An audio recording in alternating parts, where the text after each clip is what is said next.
Students, मैं NCERT के questions का सॉल्यूशंस कर रहा हूँ। चैप्टर 13 क्लास 11th का हाइड्रोकार्बन्स चैप्टर का। इसके और जो पहले के क्वेश्चंस हैं मैंने अपनी और वीडियो में कर रखे हैं सॉल्व, तो उनका आपको लिंक मिल जाएगा इसके डिस्क्रिप्शन बॉक्स में, ठीक है। और मैंने उनमें बताया भी है कि एनसीईआरटी के क्वेश्चंस करना इसलिए इम्पॉर्टेंट है क्योंकि उसके 3 बेनिफिट्स होते हैं। एक तो कॉन्सेप्ट पूरा क्लियर हो जाता है, जब एनसीईआरटी के क्वेश्चंस कर लेते हैं तो चैप्टर के जो मेन इंपॉर्टेंट कॉन्सेप्ट्स हैं वो सारे क्लियर हो जाएंगे।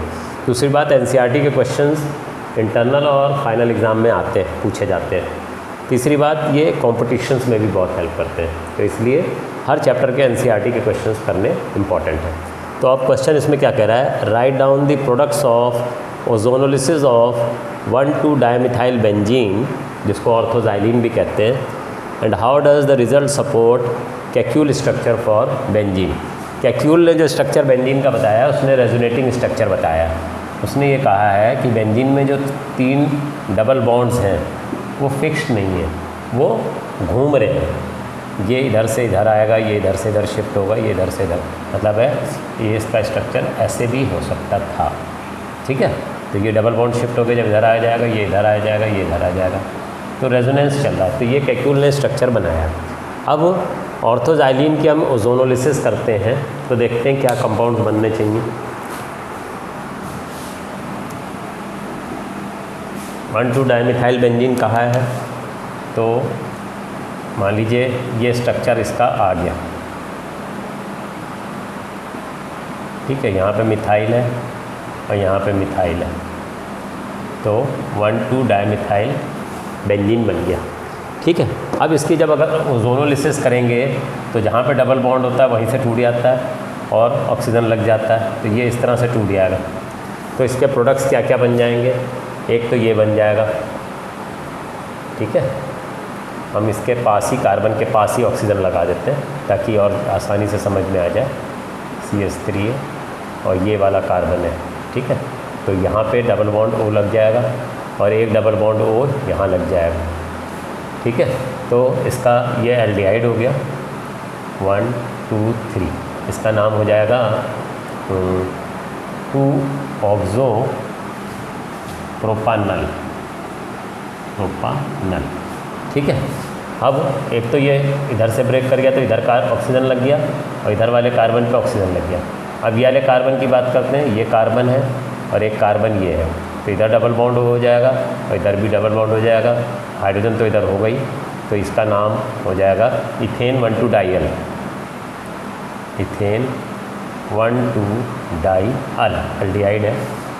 और ये जो होगा वो भी यही चीज़ होगा, ये जो कार्बन है इसके ऊपर यहाँ CH3 लगा और इधर वाले इस कार्बन पे ऑक्सीजन इधर लग जाएगा, इधर ऑक्सीजन लग जाएगा, तो ये इसी की तरह है 2-ऑक्सो प्रोपानल, 2-ऑक्सो प्रोपानल।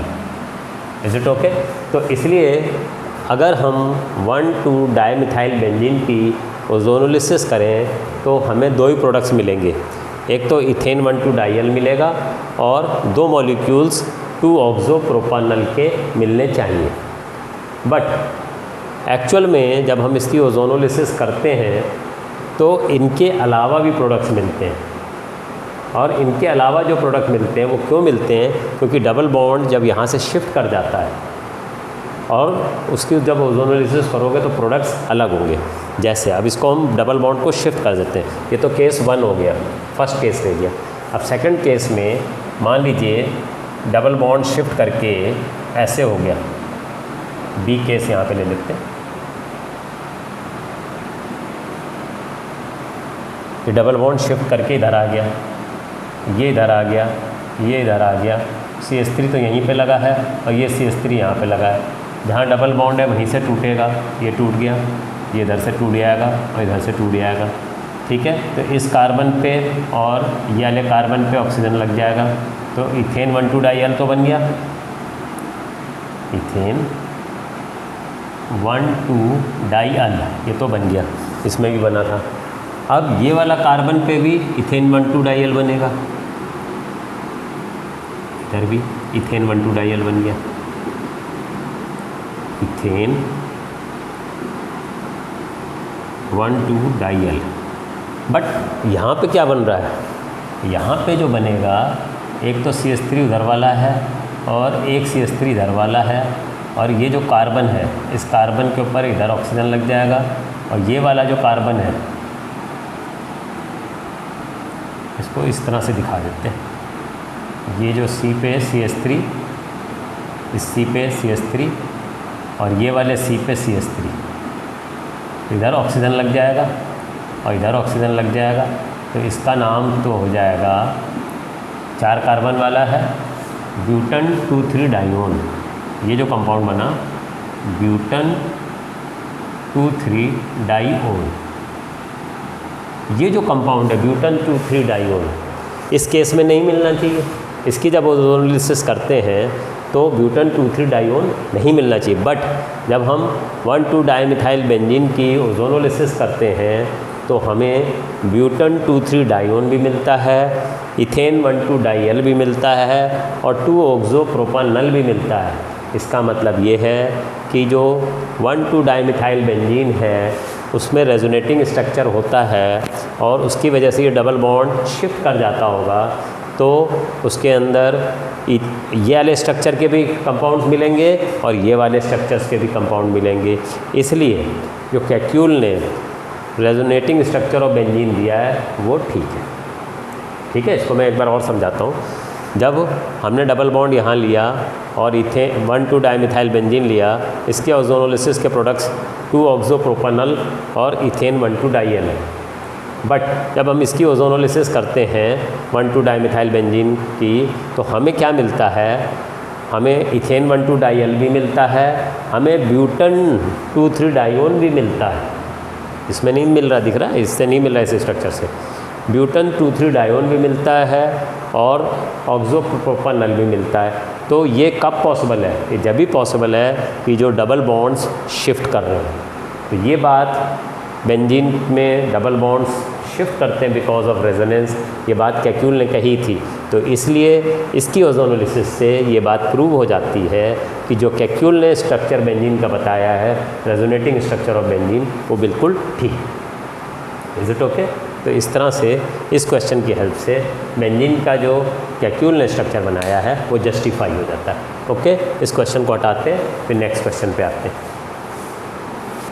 18th क्वेश्चन देख लेते हैं। Arrange benzene and hexane and ethyne in decreasing order of acidic behaviour, also give reason for this behaviour.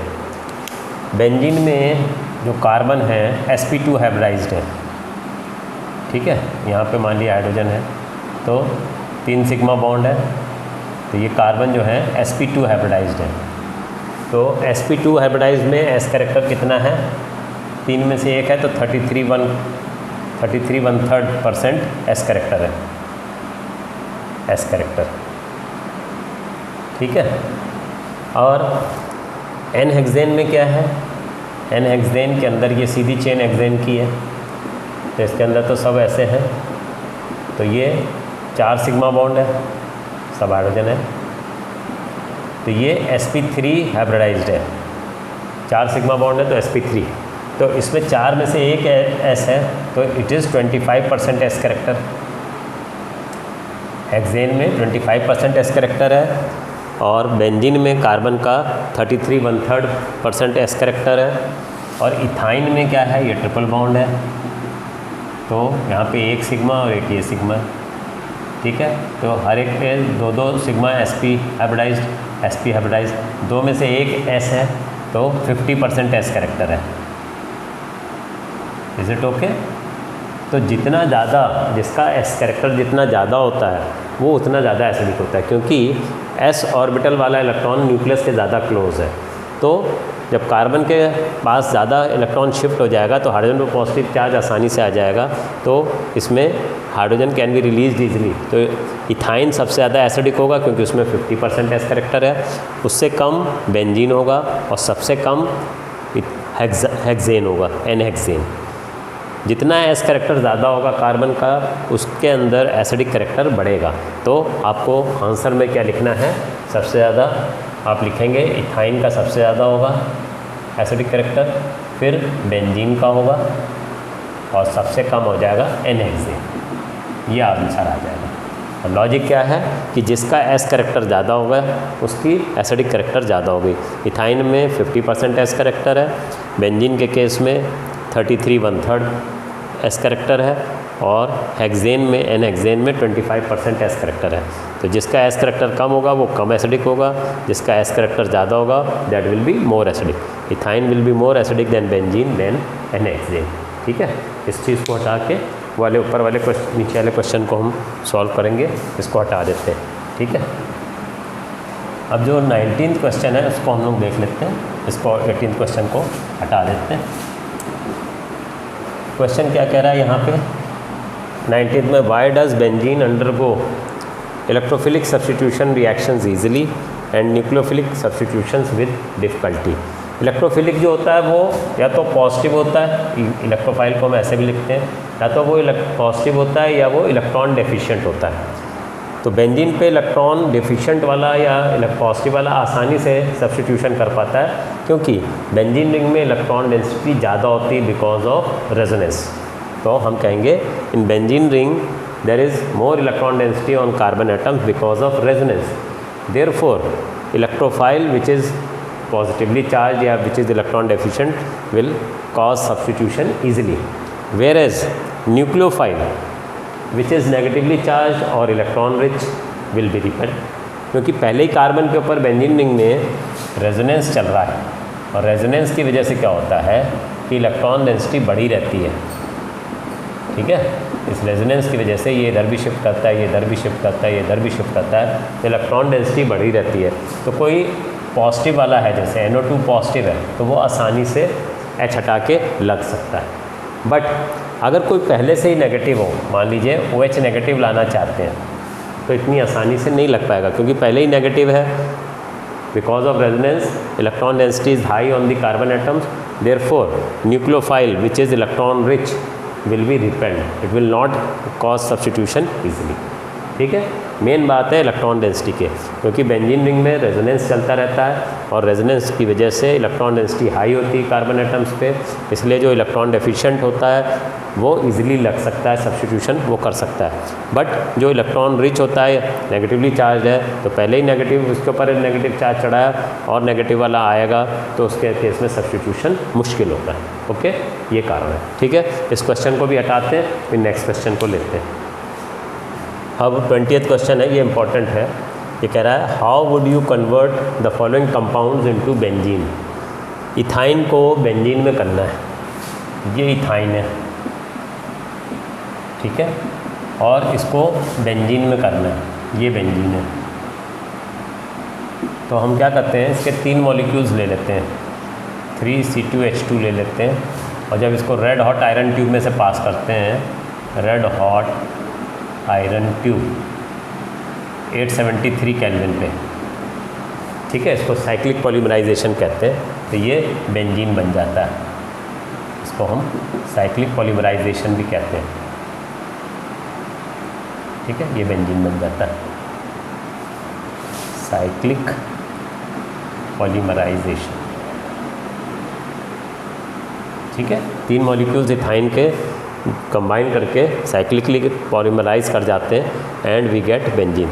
Red hot iron tube में से जब इथाइन को पास करेंगे तो you will get benzene at 873 kelvin. ठीक है, तो ये इथाइन से बेंजीन बनाने का है। फिर कह रहा है इथीन से बेंजीन बनाना है। इथीन से बेंजीन बनाने के लिए पहले इथीन को इथाइन में करेंगे और फिर यही रिएक्शन कर देंगे। इथीन को इथाइन में कैसे करते हैं, ये इथीन है, ठीक है, इसको हम ब्रोमीन CCl4 में दे देते हैं। तो ब्रोमीन CCl4 में देंगे तो दोनों तरफ ब्रोमीन लग जाएगी और डबल बॉन्ड खुल जाएगा, ब्रोमीन इधर भी लग जाएगी और ब्रोमीन इधर भी लग जाएगी। अब जब इसको अल्कोहलिक QH देंगे,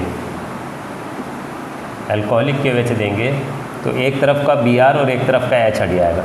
इसको हम यूँ दिखा दें, इधर का H और इधर का Br हट जाएगा तो डबल बॉन्ड आ जाएगा। ठीक है, तो ये ऐसे हो जाएगा, डबल बॉन्ड आ गया, इधर 2 हाइड्रोजन लगे रह जाएंगे, इधर एक तरफ ब्रोमीन होगा और एक तरफ H होगा, HBr निकल गया।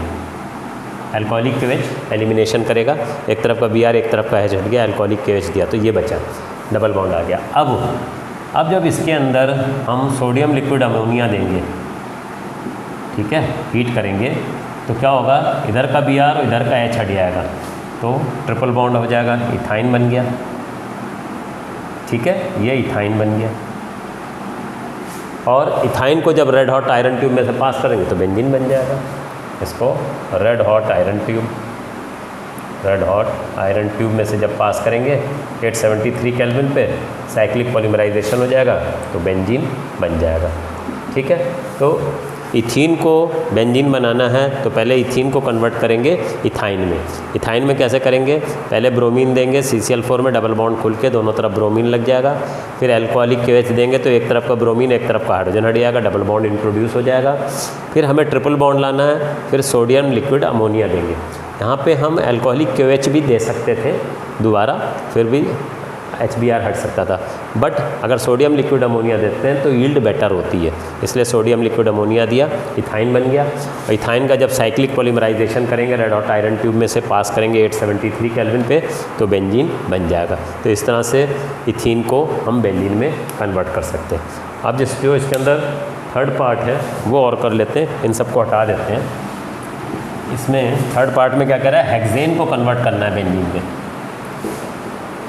ठीक है ना, हेक्सेन को बेंजीन में कैसे कन्वर्ट करेंगे, इसमें एक नेम रिएक्शन है, उसको हम कहते हैं एरोमेटाइजेशन रिएक्शन।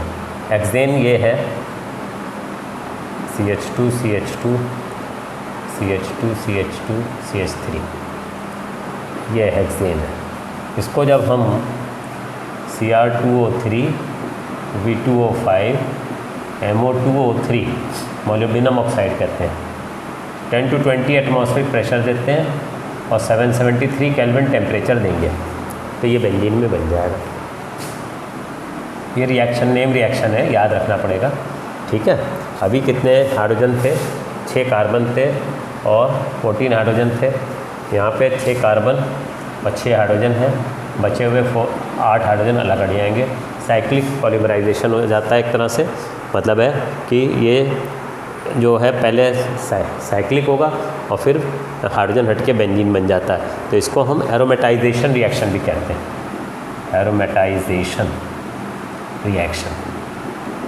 नेम रिएक्शन में एरोमेटाइजेशन रिएक्शन है। ओपन चेन को जिसमें 6 या 6 से ज़्यादा कार्बन होते हैं उनको एरोमेटिक या बेंजीन बनाने में ये रिएक्शन का यूज़ करते हैं। इसमें हेक्सेन लिया है तो Cr2O3 या वेनेडियम पेंटाऑक्साइड या मोलिब्डेनम ऑक्साइड लेते हैं, 10 to 20 एटमॉस्फेरिक प्रेशर और 773 केल्विन टेम्परेचर जब देते हैं तो open chain benzene close chain बनेगी और फिर बेंजीन बन जाता है। ठीक है, तो इस रिएक्शन को एरोमेटाइजेशन रिएक्शन भी कहते हैं। तो इस तरह से हम हेक्सेन को बेंजीन में कन्वर्ट कर सकते हैं। ओके, तो इस वीडियो में यहीं तक क्वेश्चन रखते हैं, फिर बचे हुए क्वेश्चन जो हैं अगले नेक्स्ट वीडियो में हम देंगे। ठीक है, आप लोग इनकी प्रैक्टिस कीजिए, मेरे वीडियो को लाइक कीजिए और औरों के साथ भी शेयर कीजिए ताकि और बच्चों का भी बेनिफिट हो। Thank you. ओके।